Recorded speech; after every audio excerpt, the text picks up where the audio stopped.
nous avons appartenu tous aux forces armées, et c'est le patriotisme qui nous réunit ici.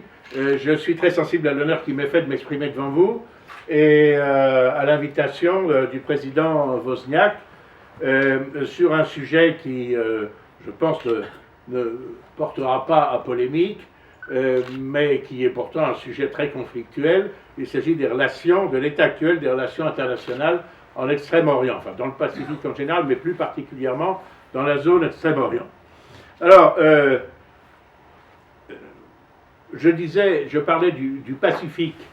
Vous savez qu'on estime que c'est vraisemblablement la nouvelle Méditerranée. Pendant très longtemps, la Méditerranée a été en quelque sorte le centre du monde, le lieu de tous les échanges entre les grandes civilisations, le lieu aussi de tous les conflits. Je pense à Lépante, je pense à... mais je m'en veux de vous obliger à rester debout, Président. Non, pas de problème. Et aujourd'hui, compte tenu de l'importance des échanges, on pense que dans notre 21e siècle, ou notre 3e millénaire, comme vous voudrez, c'est le Pacifique qui va prendre la place qui était dévolue autrefois à la Méditerranée. Alors le Pacifique, c'est un très gros tiers de notre planète. Je ne sais pas si ça apparaît convenablement. On va le mettre en plein écran. Moins. Voilà. Pardon.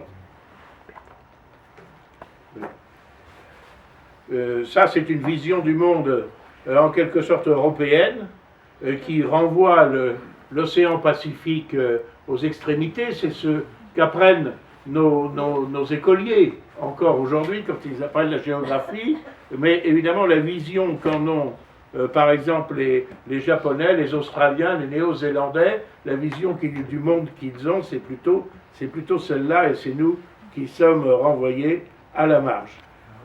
Vous connaissez la plupart évidemment des États qui figurent. Là, j'ai fait figurer les alliances à l'époque de la guerre froide. Mais avant d'aborder ces sujets, c'est par conséquent 166 millions de kilomètres carrés, 74 fois plus que la Méditerranée, 325 fois la surface de la France métropolitaine, le tiers, disais-je, de la surface totale de la Terre. Cet océan Pacifique, il a été accessible au monde occidental évidemment avec l'époque des grandes découvertes.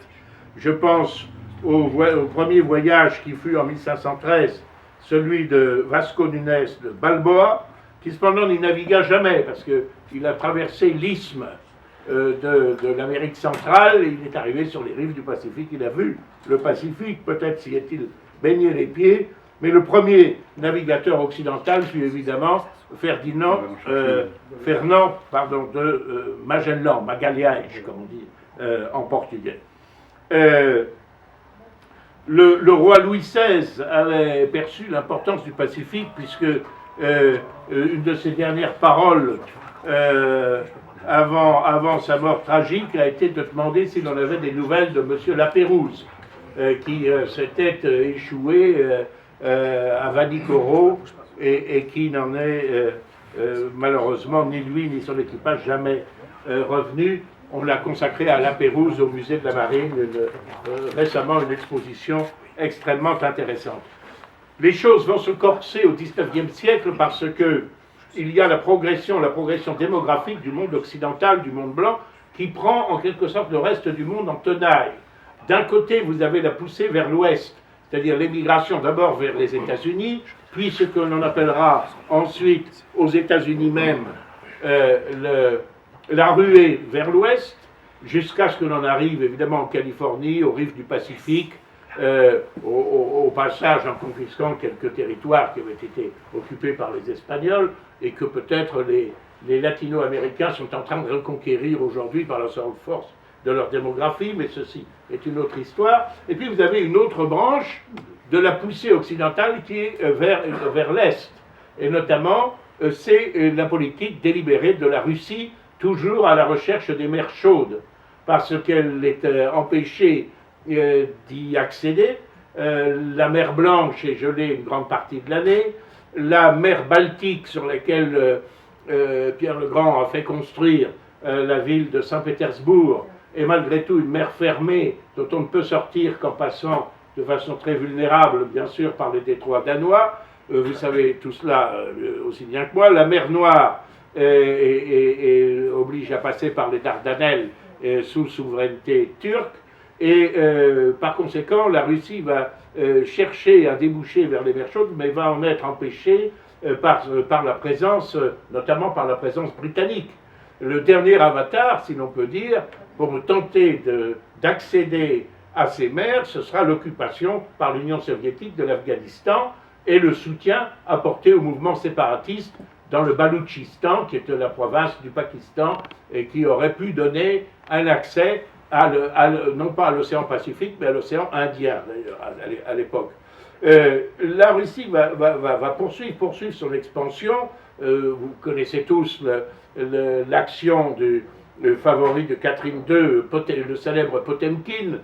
Je ne parle pas du cuirassé, je parle de l'homme d'État qui faisait construire, pour satisfaire justement la volonté colonisatrice de l'impératrice, des villages factices que l'impératrice voyait de loin, pensant ainsi que l'effort de colonisation se poursuivait, mais il a été bien réel, et il a conduit la Russie à affronter une puissance fraîchement sortie de la féodalité, mais industrialisée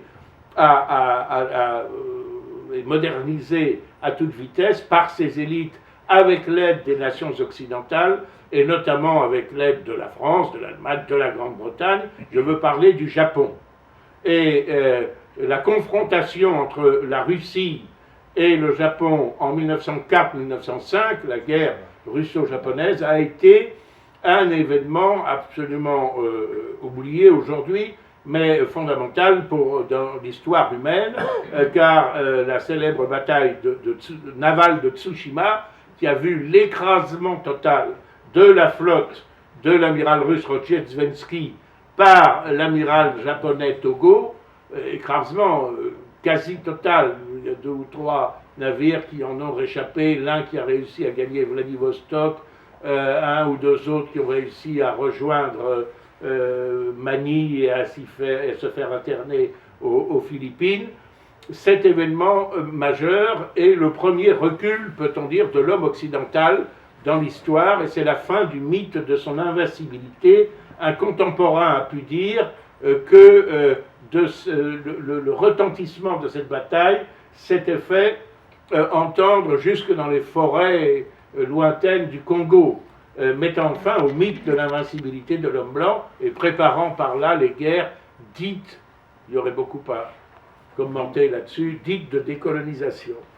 Alors, je voudrais arriver, bien sûr, après cette petite introduction historique, aux problèmes tels qu'ils existent actuellement et tels qu'ils se présentent.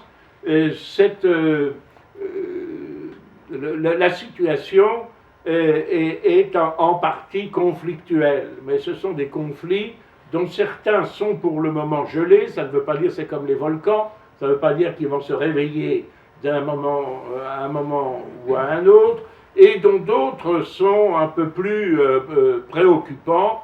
Et j'ai eu moi-même d'ailleurs l'occasion de m'y impliquer à mon très modeste niveau, naturellement. Et je vais par conséquent, dans un premier temps, parler des conflits qui sont gelés, au moins provisoirement, dans cet espace dont je vous rappelle qu'il est quand même, sur le plan économique, par l'importance de ses riverains, encore une fois, aujourd'hui, le premier du monde, puisque, par exemple, par l'importance de leurs produits intérieurs bruts, eh bien, les États-Unis, qui sont riverains du Pacifique, c'est 18 milliards, pardon, je chausse mes lunettes, 18 milliards, 18 500 milliards. La Chine, qui est devenue la deuxième puissance économique du monde, 11 400 milliards. Le Japon, qui fut un temps le troisième grand, 4 100 milliards. Le Canada, 1 500. La Corée du Sud, 1 300 milliards. La Russie, 1 300 milliards en dollars, tout cela. Et l'Australie, 1 200 milliards. Inutile de dire que cet espace comporte des sites extrêmement industriels extrêmement importants, mais il est aussi sillonné par de très importantes lignes de communication maritime, les fameuses SLOC, Sea Lines of Communications. Par exemple, 40% du commerce international, 40% du commerce international mondial transite par le détroit de Malacca, entre la péninsule malaise et l'Indonésie. Et dans ces 40%, il y a 80% de l'approvisionnement de la Chine en énergie. C'est ce qui donne... Un mot quand même avant d'aborder les conflits sur les sphères culturelles. Elles sont variées, je ne parlerai pas, car c'est une rive très importante du Pacifique, du monde latino-américain, bien évidemment. Je ne parlerai pas davantage du monde occidental, dont la Nouvelle-Zélande, l'Australie sont des pseudopodes dans la région du Pacifique. Mais ce qui nous intéresse pour la partie plus spécifiquement Extrême-Orient, ce sont deux zones culturelles différentes, une minoritaire mais quand même très importante, c'est la zone dite malayo-polynésienne, qui comporte notamment la Malaisie, le sultanat de Brunei, l'Indonésie. La Malaisie et l'Indonésie parlent à très peu de choses près la même langue et ont des cultures extrêmement voisines, même si d'une île à l'autre de l'immense archipel indonésien, parce que si vous mettez l'extrémité ouest de l'archipel indonésien, si vous faites glisser la carte, si vous mettez sur Lisbonne, à l'autre extrémité, vous avez Moscou, pratiquement, voilà, pour vous donner une idée des dimensions. Et cet archipel donc, se distingue par des structures linguistiques particulières, un type ethnique qui est le type malais, en gros, et sur le plan religieux par la prédominance de l'islam. Il ne faut pas oublier que l'Indonésie est le premier État musulman du monde. Les Indonésiens ne sont pas du tout des Arabes, mais ils sont musulmans en immense majorité. Il y a quelques exceptions, Bali qui est resté hindouiste, beaucoup de chrétiens dans les Moluques, mais c'est différent. La grande sphère, en revanche, culturelle, qui occupe l'Extrême-Orient, plus au nord que ce que je viens de citer, c'est évidemment la sphère que j'appellerais confucéenne, à cause de l'influence de la civilisation confucéenne, qui a marqué très profondément ces pays, bien qu'ils fussent par ailleurs très divers. Je pense à la Chine, je pense à l'Indochine, enfin surtout d'ailleurs au Vietnam actuel, je pense bien sûr au Japon et à la Corée. Et ceci est très important parce que ces divers pays, bien qu'il y ait plus de différences entre eux qu'il n'y en a entre les peuples d'Europe, entre les Napolitains et les Suédois par exemple, ont quand même un fond commun qui est l'influence de la civilisation chinoise. Cette influence de la civilisation chinoise, elle se matérialise par exemple par la référence à l'écriture idéographique, des signes qui traduisent à chaque fois un concept. Écriture qui est utilisée au Japon, qui a été utilisée en Corée, qui a été utilisée au Vietnam avant que les jésuites n'y importent notre alphabet latin, et qui a une certaine incidence sur les mentalités. Le confucianisme, disais-je, qui n'est pas véritablement une religion, bien qu'un culte en Chine soit rendu à Confucius, ce n'est pas le cas au Japon, il n'en reste pas moins qu'il détermine les relations sociales. C'est une philosophie qui vise à l'harmonie sociale, je résume à l'extrême, par le respect de la part de chacun de la position qui lui est assignée dans la société et par la pratique d'un certain nombre de vertus, dont la première est une vertu civique, puisque c'est la loyauté envers l'empereur, et la seconde et la piété filiale, donc la reconnaissance envers les parents et aussi envers les aînés, les professeurs, les maîtres ou les aînés à l'intérieur même d'une même famille. Par exemple, en japonais, vous n'avez pas de mot pour dire frère ou pour dire sœur. Vous avez un mot ani pour dire frère aîné, un mot ototo pour dire frère cadet, un mot ane pour dire sœur aînée, et un mot imoto pour dire sœur cadette. Vous voyez, à telle enseigne la notion de hiérarchie est très importante. Moi-même, quand j'ai été étudiant avec une bourse du ministère des Affaires étrangères français, je me suis retrouvé en deuxième année de doctorat de droit international à l'université de Kyoto. J'ai été très bien accueilli dans un séminaire de droit international qui comportait à peu près tout le monde, depuis les étudiants qui avaient passé leur licence ou qui étaient ou leur maîtrise, jusque aux grands et vénérés professeurs en retraite, qui étaient les grands Manitou, en passant par toute la hiérarchie des professeurs titulaires de telle ou telle université plus ou moins prestigieuse, des maîtres de conférences, des lecteurs, des assistants, etc. Et il a fallu un certain temps avant que je comprenne que j'étais dans tout cela le numéro 24 bis. Voilà. Pourquoi bis? Parce qu'il y avait un garçon qui était au même niveau que moi, c'était mon ami Ida Ryuichi, aujourd'hui titulaire de la chaire d'ailleurs de relations internationales à l'université de Kyoto. Nous avions le même âge, nous étions également en deuxième année de doctorat, donc nous étions de même niveau. Il avait d'ailleurs étudié à Nancy et parlait fort bien le français. Bon. Tous les autres étaient soit des senpai, c'est-à-dire des aînés, auxquels je devais m'adresser avec un langage de politesse, ou des korai, c'est-à-dire des cadets, avec lesquels il me fallait parler un langage familier. Parce que si je leur parlais le langage de politesse que j'étais, moi, incité plutôt à pratiquer, d'abord parce que c'était celui que je maîtrisais le mieux après mon diplôme des langues orientales, eh bien c'était leur manifester une certaine froideur. Voilà, je fais cette parenthèse pour vous donner une idée, mais c'est très important de l'influence de la civilisation confucéenne qui a permis quand même l'émergence d'États dans ces régions de l'Asie avec beaucoup plus de facilité qu'on en rencontre par exemple en Afrique. Ce n'est pas, je crois, être disgracieux à l'égard de telle ou telle civilisation que de dire cela. Alors, j'en viens aux situations de communication, mais aussi de conflits que j'évoquais tout à l'heure, en commençant par les conflits gelés. Le premier d'entre eux, c'est Taïwan. Alors, vous avez Taïwan sur sur la carte, là. Taïwan est une ancienne île chinoise qui fut annexée par le Japon au cours de la première guerre que celui-ci est livré sur le plan international après sa modernisation en 1894-95 au traité de Shimonoseki.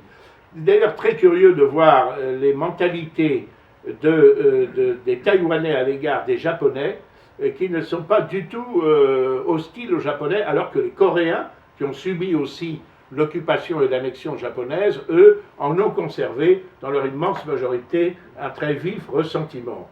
Toujours est-il que, après la capitulation japonaise en 1945, Taïwan a été restitué à la Chine. À la Chine de qui? À la Chine de Chiang Kai-shek, qui apparaît comme l'un des vainqueurs, mais dont la situation va être aussitôt contestée par les communistes, par Mao Tse-tung, au cours d'une guerre civile qui va prolonger la guerre. La Chine est le Japon est entré en guerre contre la Chine en 1937. La guerre du Pacifique après Pearl Harbor, et pour les Chinois et en l'extrême-orient, le prolongement de cette guerre sino-japonaise. Et ça va continuer ensuite, pendant 4 ans, avec la guerre civile qui verra le triomphe des communistes sur la Chine continentale. Il n'en reste pas moins que pendant très longtemps, pendant 20 ans pratiquement, Taïwan prétendra être la République de Chine. Les troupes de Chiang Kai-shek s'y sont 3 millions d'hommes, s'y sont réfugiés, les institutions, notamment les institutions élues le conseil législatif, si vous préférez l'Assemblée nationale chinoise, s'y trouve. Alors on va entretenir comme ça de très très très très vieux députés, avec une légitimité qui peut prêter à sourire. Taïwan et Pékin étant, Taipei, capitale de Taïwan, et Pékin étant au moins d'accord sur un point, c'est qu'il n'y a qu'une seule Chine. Il n'y a qu'une seule Chine. Bon, chacun disant, c'est moi. Mao, évidemment, au nom de l'effectivité, je contrôle 95% du territoire, et Taïwan au nom de la légitimité démocratique. Et Taïwan va occuper pendant assez longtemps le siège de la Chine aux Nations Unies, jusqu'à ce que la reconnaissance, vous savez, de la Chine par Nixon, je n'y reviens pas. Alors, ce que l'on peut dire aujourd'hui, c'est que la Chine a fait savoir que si Taïwan déclarait son indépendance, car il y a dans cette île un fort courant indépendantiste, qui se dit, après tout, il y a beaucoup de gens qui n'ont jamais connu, évidemment, la plupart des gens n'ont jamais connu la Chine continentale. Bon, et se sentent assez différents.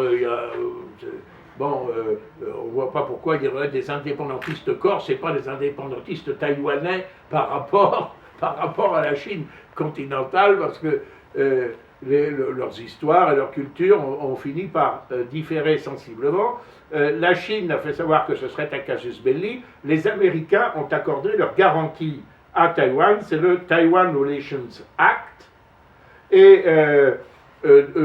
beaucoup d'États qui ont reconnu Pékin, dont la France, mais aussi, par exemple, l'Union européenne. À l'Union européenne, avec M. Verny, nous avons déjeuné avec, par exemple, l'ambassadeur de Taïwan, enfin, que nous appelons Monsieur l'ambassadeur, car c'est en fait un ambassadeur, sauf que c'est le représentant officiellement, c'est pas un ambassadeur, puisque les relations diplomatiques officielles sont avec Taïwan, sont avec Pékin.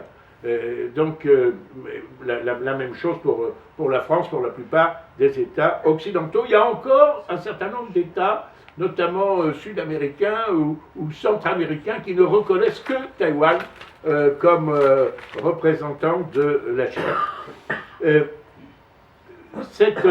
y a eu des tensions très, très fortes, très vives, et pour le moment c'est à peu près calmé. Le courant indépendantiste à Taïwan a eu à un moment la majorité, mais n'a pas décrété l'indépendance. Et il alterne au pouvoir avec le Kuomintang, qui est le parti national, le parti nationaliste traditionnel. Un autre conflit gelé d'une nature tout à fait différente, au nord du Japon, je ne sais pas si on peut le voir sur la carte, ce sont les Kuriles, chapelets d'îles qui vont du nord du Japon au Kamtchatka et que les Japonais appellent les Chichimas, ce qui veut dire 1000 îles. C'est effectivement tout un arc de cercle, tout un chapelet d'îles. Alors, ces îles sont une zone qui a été disputée entre les Japonais et les Russes au XIXe siècle. Un premier traité avait figé, en 1855, avait figé leurs influences respectives. C'était même avant l'ère Meiji, vous savez, avant cette ère qui a été l'ère de transformation du Japon. C'était à l'époque du shogunat. Et Japon, on l'avait décidé, le Japon au sud, la Russie au nord. En 1875, par un nouveau traité signé à Saint-Pétersbourg, le Japon récupère toutes les Kuriles contre l'abandon à la Russie de toute l'île de Sakhaline. L'île de Sakhaline qui se trouve, voilà, vous avez, elle est entourée, là, vous voyez. En 1864. Je suis allé il y a une quinzaine d'années à Saint-Pétersbourg et j'ai eu la surprise de voir une délégation parlementaire japonais qui venait à la bibliothèque de l'amirauté, je crois, pour voir l'exemplaire de ce traité, parce que ça a encore une incidence dans le contentieux territorial actuel. Alors, en 1905, après la guerre russo-japonaise, lors du traité de Portsmouth, le Japon a reçu la moitié de Sakhaline et a gardé les Kuriles. Durant la Deuxième Guerre mondiale, comme vous le savez certainement, le Japon, de façon très curieuse d'ailleurs, aujourd'hui on peut s'en étonner, n'a pas été en guerre avec l'Union soviétique. Le Japon était en guerre avec les États-Unis, le Japon était l'allié de l'Allemagne, l'Allemagne était en guerre avec l'Union soviétique, mais le Japon et l'Union soviétique ne sont pas entrés en guerre pendant toute la durée de la guerre, sauf dans les tout derniers jours. Il semblerait que si Roosevelt ait laissé Staline occuper la moitié de l'Europe occidentale, c'était de l'Europe orientale, pardon, c'était contre la promesse justement qu'il entre en guerre contre le Japon. Staline est entré en guerre contre le Japon après Hiroshima et Nagasaki. C'est-à-dire que c'est une guerre qui a duré 8 jours et qui lui a permis de mettre la main précisément sur ces îles, sur les Kuriles, et de les annexer en expulsant la population japonaise qui n'était pas très importante. C'était, je crois qu'il y avait à peu près 16 000 ou 16 500 habitants. En 1951, un traité de paix a été signé à San Francisco, mais l'Union soviétique n'y a pas été partie. Bon. Et dans ce traité de paix, le Japon a déclaré qu'il abandonnait ses droits sur les Kuriles. Mais dans l'esprit des Japonais, c'était les Kuriles qu'ils avaient annexés après la guerre russo-japonaise. Bon. Alors, le Japon réclame aujourd'hui, surtout depuis qu'il a récupéré Okinawa, que lui ont restitué, alors île tout à fait au sud, que lui ont restitué les Américains en y conservant des bases importantes. Le Japon réclame à corps et à cri ce qu'il appelle les territoires du Nord, Hoppo-ryodo, c'est-à-dire les archipels. Alors là, vous avez une image d'Okinawa avec les bases américaines, c'est un problème aujourd'hui, mais c'est un autre sujet. Le Japon réclame ces territoires du Nord, c'est-à-dire les Kuriles du Sud, qu'il appelle, lui, les territoires du Nord, qui sont 4 archipels, enfin, les îles de Etorofu, Shikotan, Habomai, peu importe. Et c'est devenu psychologiquement une espèce d'Alsace-Lorraine pour les Japonais. Tous les ans, il y a un jour des territoires du Nord où on réclame pacifiquement, on voulait bien récupérer ces territoires. Les Russes disent, mais à San Francisco, vous avez abandonné les Kuriles. Les Japonais répliquent, de toute façon, vous n'étiez pas partis au traité de San Francisco. Donc pour vous, c'est, comme on dit en droit international, une res inter alios acta, c'est-à-dire quelque chose qui a été conclu entre d'autres que vous et qui ne peut ni vous profiter ni vous nuire, et en tout cas, dont vous ne pouvez pas vous prévaloir.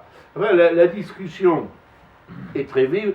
Je rappelle quand même que c'est au-dessus de cette zone que, dans les derniers temps de l'Union soviétique, a été abattu un avion civil coréen que les soviétiques suspectaient de vouloir inspecter leur base.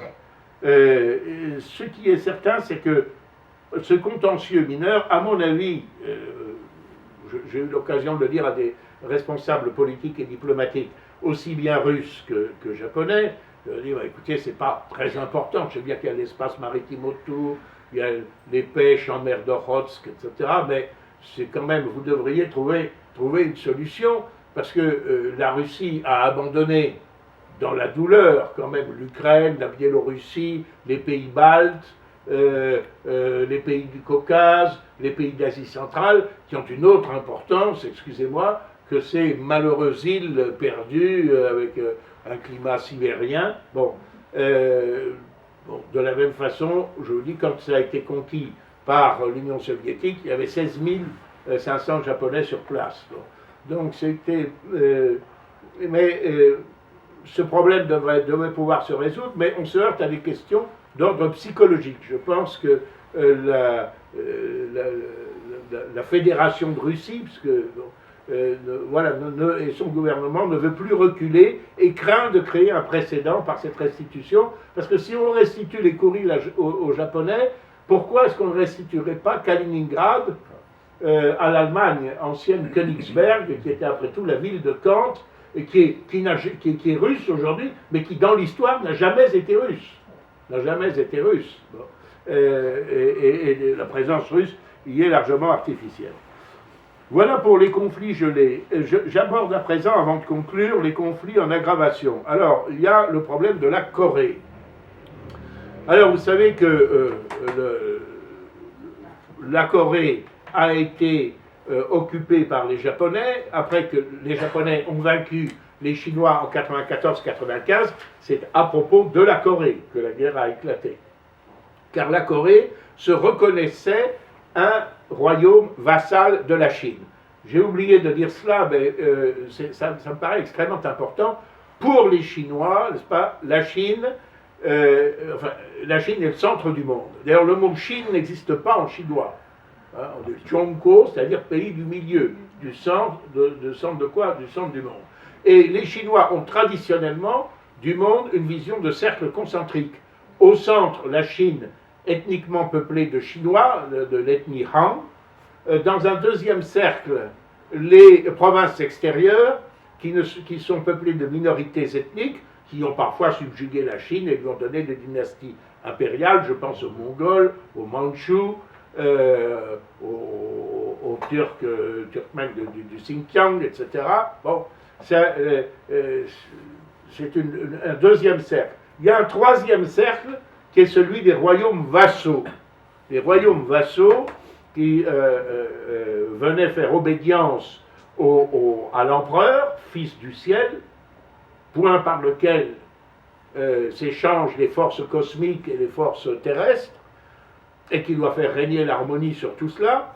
Et alors ces royaumes vassaux, quels étaient-ils? Eh bien, il y avait la Corée, notamment. Il y avait la Corée, il y avait l'Annam, c'est-à-dire le nord de l'actuel Vietnam. Les Chinois ne concevaient pas, vous voulez bien qu'il y ait des relations internationales à condition qu'on vienne faire allégeance à l'empereur. Voilà.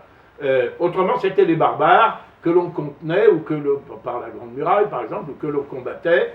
Le problème étant que le Japon, lui, qui participait quand même de l'influence de la civilisation chinoise, n'a jamais voulu se reconnaître comme royaume vassal. Et quand Marco Polo arrive et qu'il voit les préparatifs importants de la flotte mongole, sino-mongole, de Kubilai Khan, petit-fils de Gengis Khan, devenu empereur de Chine, une invincible armada de 100 000 hommes qui s'apprêtent à débarquer sur le Japon pour contraindre le Japon à se reconnaître comme royaume vassal. Les Japonais vont édifier un mur le long de leurs côtes, etc. Fort opportunément, au moment de l'arrivée de la flotte chinoise, il y a un typhon qui se lève et les navires chinois se sont amarrés les uns aux autres pour éviter les attaques des barques japonaises et ils se fracassent les uns contre les autres comme des coquilles de noix. Et le problème étant de savoir à qui attribuer ce vent divin. Kami, Kaze. Kami c'est Dieu et Kaze c'est vent. C'est le vent divin au XIIIe siècle qui a sauvé le Japon et c'est la raison pour laquelle les pilotes suicides de la Deuxième Guerre mondiale ont été appelés tout à fait officiellement kamikaze, puisqu'il devait être le nouveau vent divin dispersant au loin la flotte des envahisseurs, en l'occurrence américains. Bon, on sait ce qu'il en est advenu. Alors, je reviens à la question de la Corée. Donc, guerre en 94-95, le Japon évince la Chine de la Corée, la Chine reconnaît l'indépendance de la Corée, puis guerre contre la Russie, qui avait aussi des visées sur la Corée en 1904-1905, la Russie reconnaît l'indépendance de la Corée, ayant réussi à faire reconnaître l'indépendance de la Corée par tous ceux qui la convoitaient, le Japon met la main sur la Corée et annexe la Corée. Voilà. Sauf que, évidemment, en 1945, la moitié sud est occupée par les Américains, la moitié nord plutôt par les Chinois, mais la Chine devient communiste, bon, et un régime communiste s'installe en Corée du Nord, qui va essayer de réunifier le pays par une guerre d'agression en 1950-51, comme vous le savez, sous la bannière de l'Organisation des Nations Unies, dans des conditions assez délicates au regard de la charte. Bon, une force internationale occidentale, je dis occidentale puisqu'il y avait un bataillon français de Corée, des Australiens, des Néo-Zélandais, mais enfin principalement américaines, sous le commandement de MacArthur, va réussir à contenir la poussée communiste, et la situation sera figée le long d'un parallèle dont je ne me souviens plus du numéro, elle sera figée à l'armistice de Panmunjom. La situation est redevenue conflictuelle du fait des essais atomiques et de missiles de la Corée du Nord, très mal vus notamment par les États-Unis d'Amérique. Il y avait avant cela même, il y avait souvent des incidents, comme en mars 2010, le torpillage d'une corvette de Corée du Sud, qui a fait 46 morts quand même, suivi d'un duel d'artillerie qui a duré pendant des jours sur l'île de Yongpyong. La zone est donc très fortement militarisée, très fortement militarisée. Alors, j'ai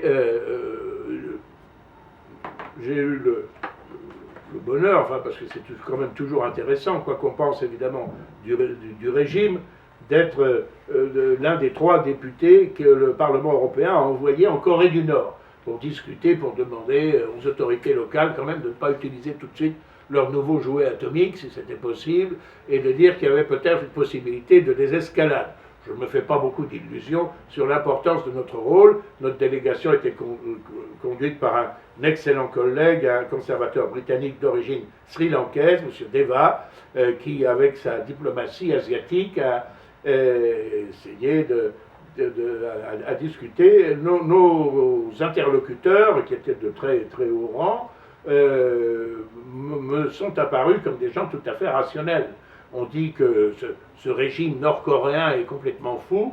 Je ne crois pas du tout. Je crois que le dictateur nord-coréen, c'est une dynastie maintenant, puisqu'on en est à la 3e génération, Kim Jong-un, a médité sur ce qui était arrivé à Saddam Hussein ou à Kadhafi, à qui il en a dit, il ne faut surtout pas que vous ayez de bombes atomiques, il faut désarmer. Puis quand ils ont fini de désarmer, on les a attaqués, on sait quelle triste fin a été la leur. Par conséquent, moi je crois, mon opinion personnelle, personne n'est obligé de partager, mais qui était celle d'ailleurs aussi de mes collègues, c'est que pour les dirigeants nord-coréens, la bombe atomique est leur assurance-vie, en quelque sorte. L'assurance-vie du régime et leur assurance-vie personnelle. Je crois que le but essentiel de cette acquisition, c'est d'amener les États-Unis d'Amérique à la table de négociation, ce qui, à la surprise générale, s'est produit. Parce qu'à un moment, il y a eu une guerre des invectives et on s'est dit, est-ce qu'on ne va pas vers une guerre préventive que le président Trump avait laissé, d'ailleurs, apparaître en perspective, en tout cas, c'est ça que, donc toutes les options sont sur la table, etc. Bon, et puis finalement, entrevue entre Trump et Kim Jong-un à Singapour, les problèmes sont loin d'être réglés parce que les Américains veulent, avant tout traité de paix, le désarmement atomique intégral de la Corée du Nord. Et la Corée du Nord dit, mais nous avons déjà fait un certain nombre d'efforts, nous avons renoncé à ceci, à cela, nous avons détruit tel équipement, mais en contrepartie, nous n'avons rien obtenu. Et l'option diplomatique, c'est entre le tout ou rien d'une part, ou le step by step, n'est-ce pas, pas à pas, comme disent les anglo-saxons. Je vais terminer, excusez-moi d'être très long, je dépasser mon temps de parole, me semble-t-il. Je voulais donner simplement une indication sur la militarisation également de la Corée du Sud. Par exemple, tout le monde connaît Hyundai, qui fabrique des voitures, hein, mais on sait moins que Hyundai fabrique des sous-marins aussi. Voilà. Bon, donc la Corée du Sud est tout à fait, elle-même est ultra militarisée.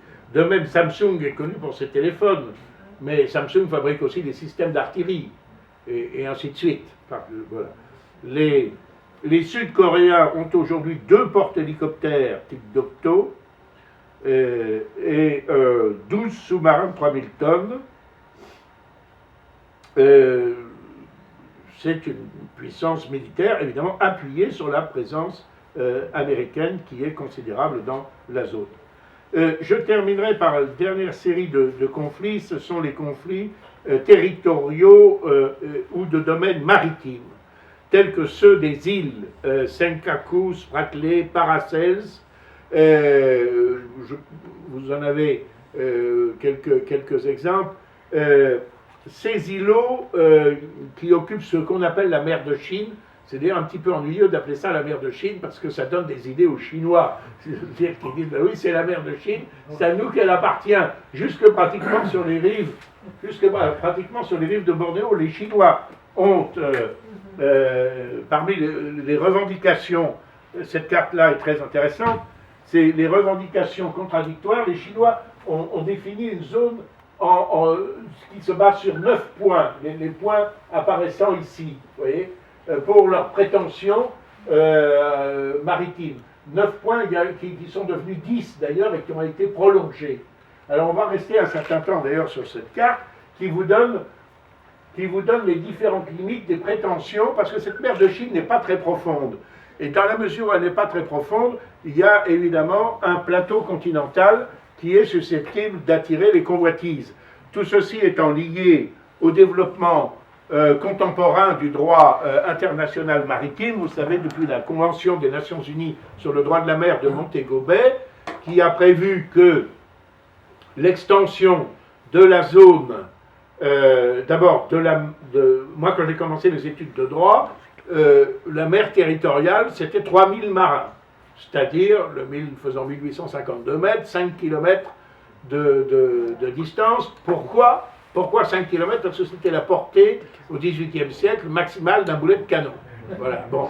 Et que l'autorité de l'État pouvait se faire sentir jusque-là, mais que au-delà, au-delà, c'était la haute mer, res nullius, chose qui n'appartenait à personne, et donc où tout le monde pouvait exercer ses activités. Encore que, c'est ce à quoi on était arrivé après d'innombrables conflits que traduisait la question du salut en mer. Vous savez qu'il y a des marins ici, le salut en mer.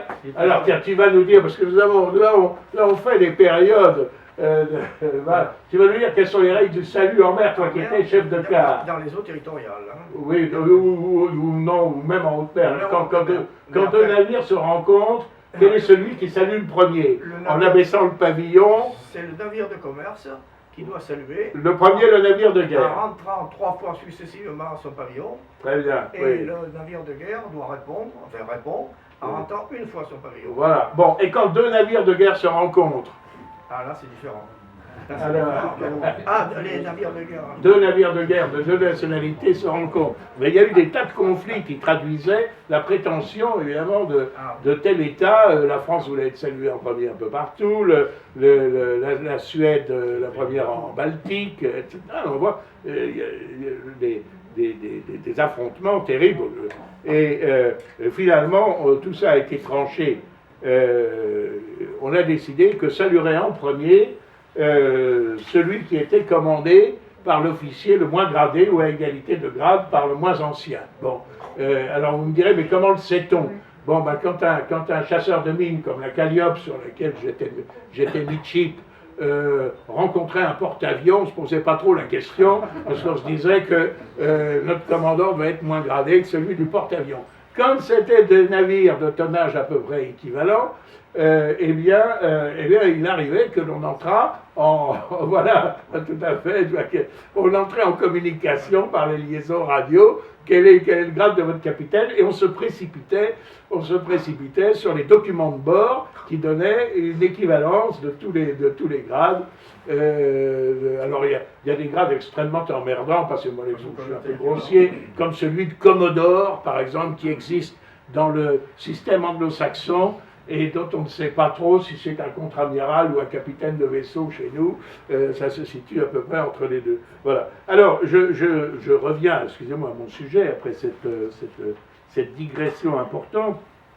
Voilà. Ces îles, l'avidité de la Chine, par conséquent, est manifeste. Car la mer territoriale, elle n'est plus maintenant que 3000 marins. la conférence de Montego Bay dont je parlais, et la convention de Montego Bay, a porté la mer territoriale à 12 000, et au-delà, 188 000 marins de zone économique exclusive. C'est-à-dire que l'îlot de Clipperton, îlot de 3 km, complètement désert au milieu du Pacifique, propriété française, nous vaut un espace maritime exclusif qui est pratiquement grand comme la surface de la France métropolitaine, hein, d'un rayon de 370 km.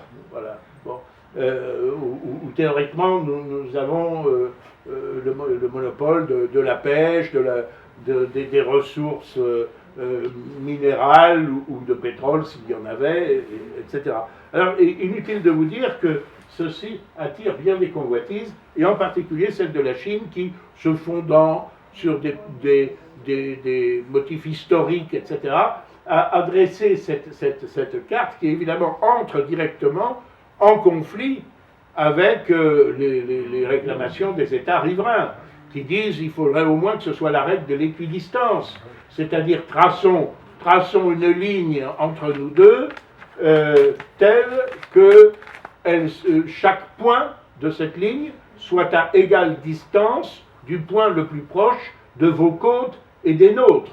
Voilà le principe de l'équidistance. Mais l'équidistance, ça ne marche pas toujours, d'ailleurs même dans notre mer du Nord, à cause de la courbe du Danemark, je ne veux pas rentrer dans les détails, la Cour internationale de justice a refusé de reconnaître que c'était un principe absolument obligatoire. Voilà.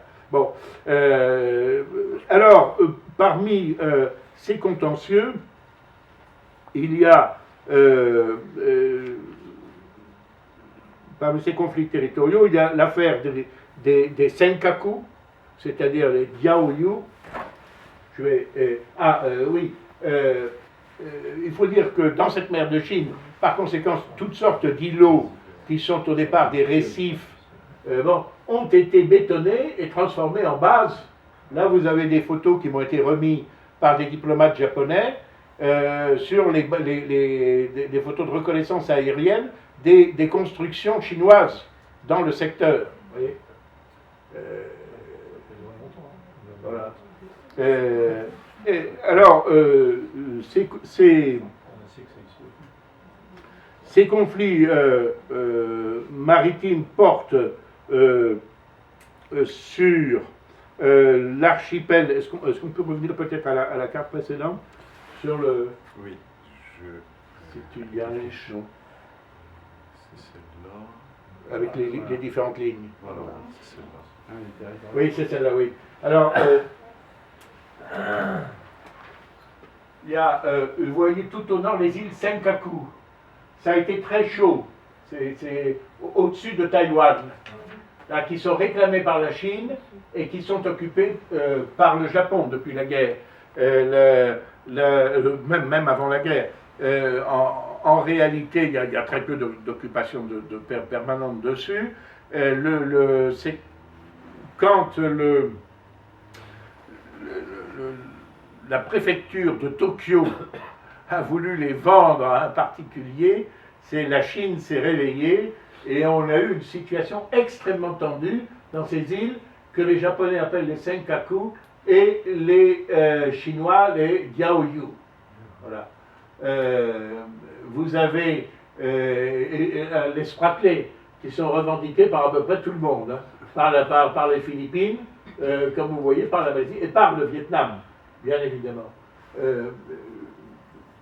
Et puis, encore une fois, des îles microscopiques qui n'apparaissent pas ici, mais sur lesquelles les Chinois ont construit, ont édifié des bases, ce qui ne laisse pas d'inquiéter.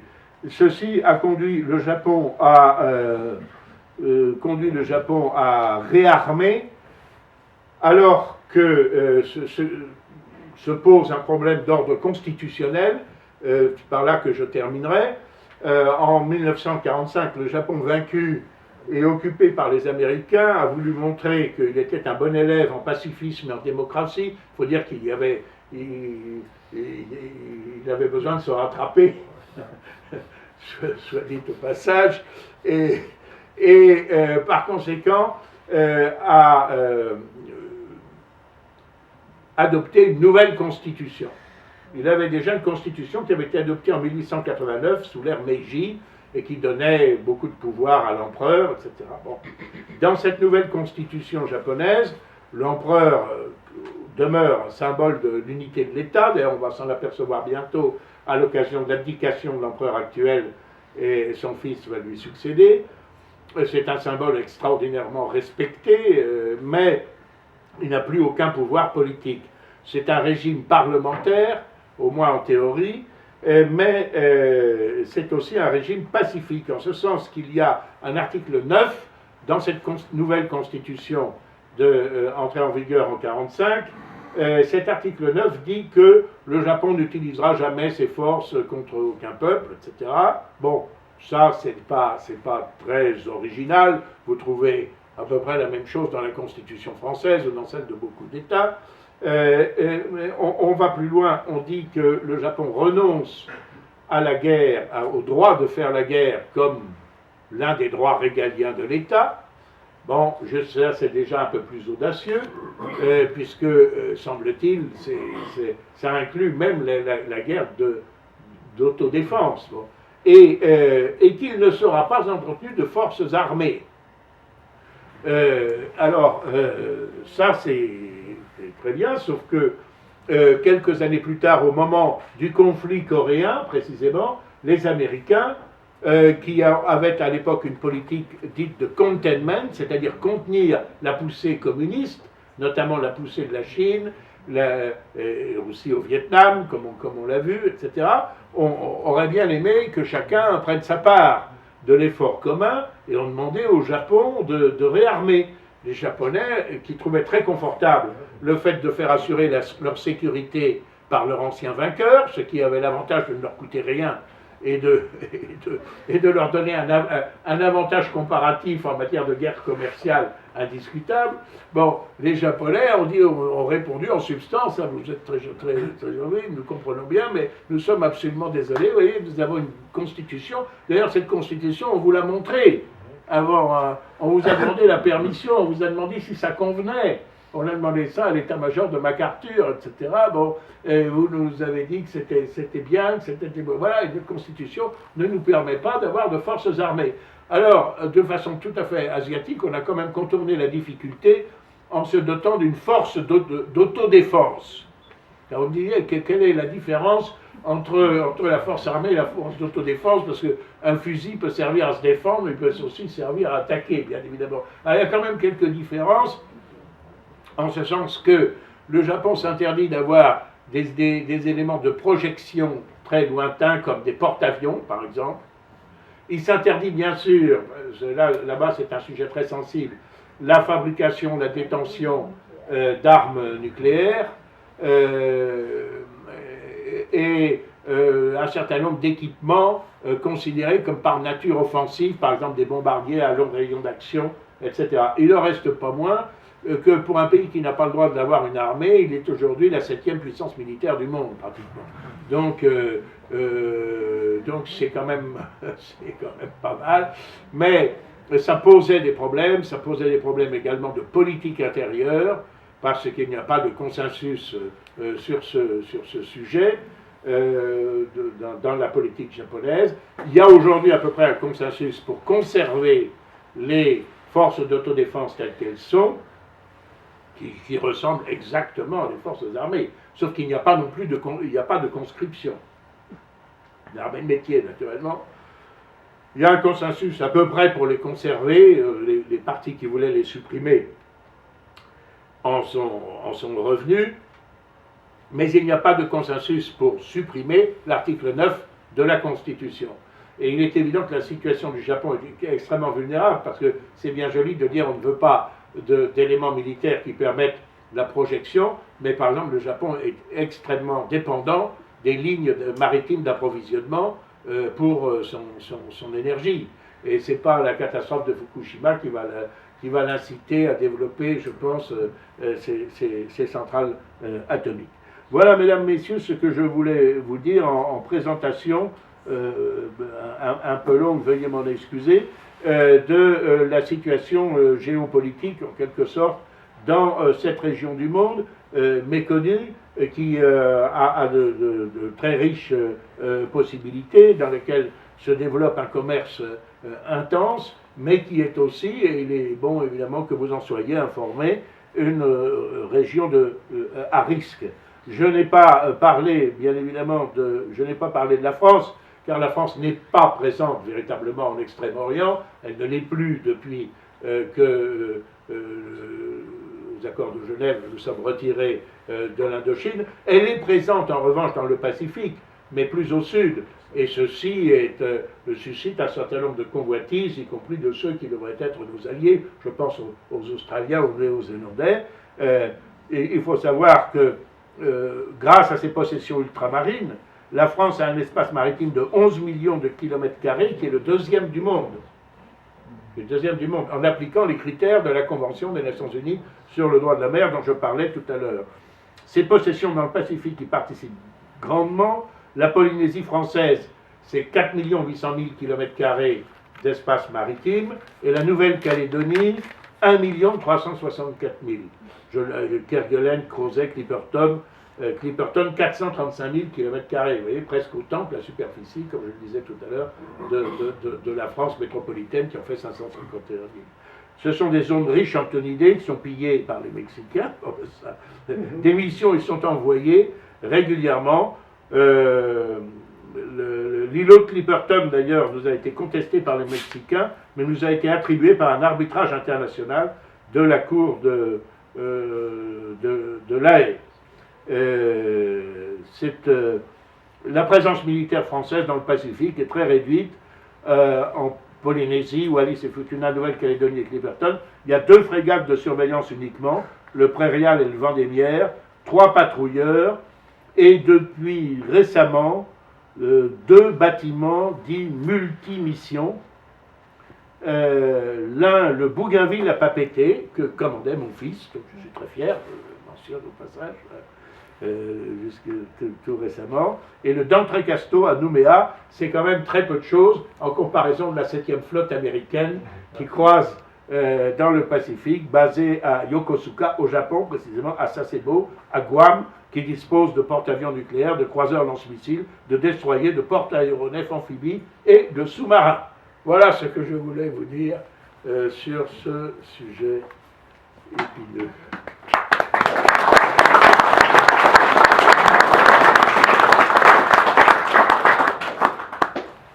J'ai des questions.